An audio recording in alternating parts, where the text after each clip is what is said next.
Regulación por conmutación sin aislamiento. Configuración reductor elevador inversor de voltaje. Parte 3. Ejemplos. Ejemplo 1. Análisis de un diseño conocido. Ejercicio de ingeniería reversa. Determinar que puede hacer un circuito cuyo listado de componentes y estructura se conoce. Características operativas a determinar.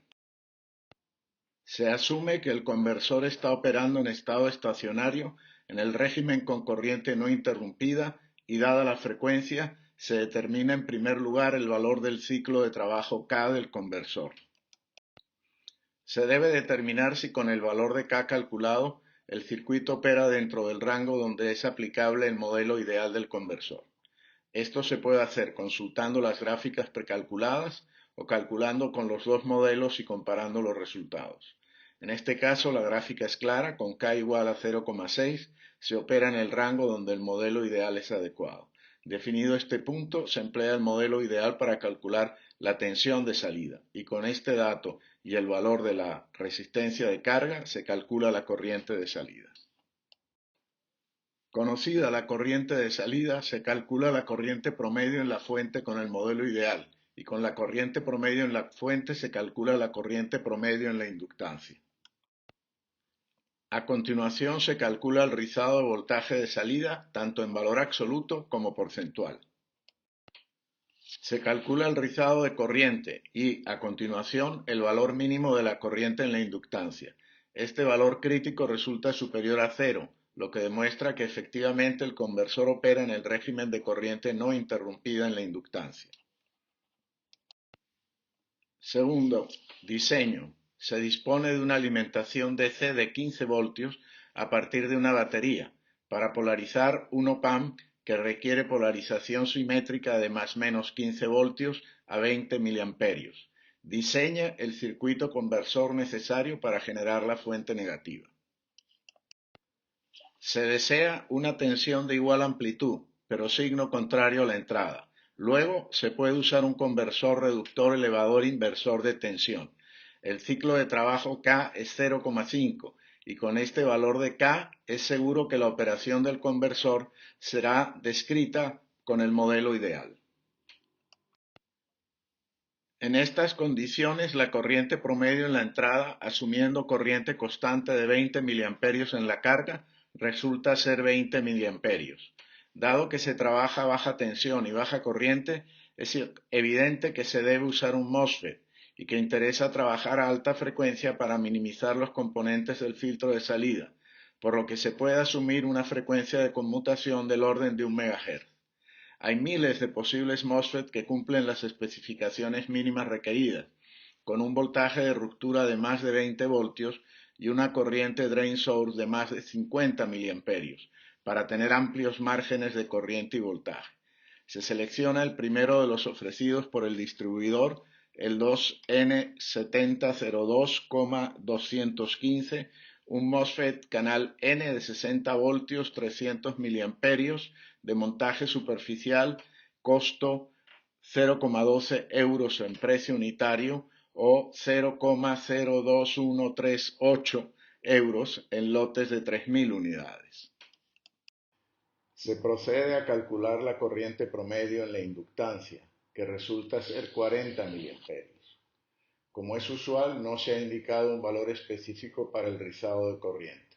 En primera aproximación, se decide usar un rizado de corriente mucho menor, 4 miliamperios, lo que automáticamente asegura que el conversor opera en el régimen de corriente no interrumpida en la inductancia.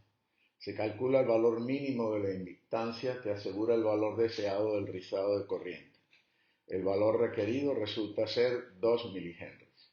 Se selecciona la bobina tipo 50-22-5C de Murata de 2,2 milihenries, 500 miliamperios de corriente máxima, tolerancia menos 30 más 50 y costo 0,788 euros por unidad. Dada la tolerancia del menos 30 al más 50% en el valor de la inductancia del inductor seleccionado, el valor del rizado de corriente en la inductancia estará dentro de los siguientes límites. A, rizado mínimo 2,27 mA. B, rizado máximo 4,87 mA. El valor del rizado máximo sigue permitiendo que exista un gran margen de seguridad en la operación en el régimen sin corriente interrumpida en la inductancia. Como el valor de 4 mA asumido para el rizado es un parámetro interno del diseño, no hay problema en aceptar la posibilidad de que el verdadero valor sea 4,87 en el peor caso.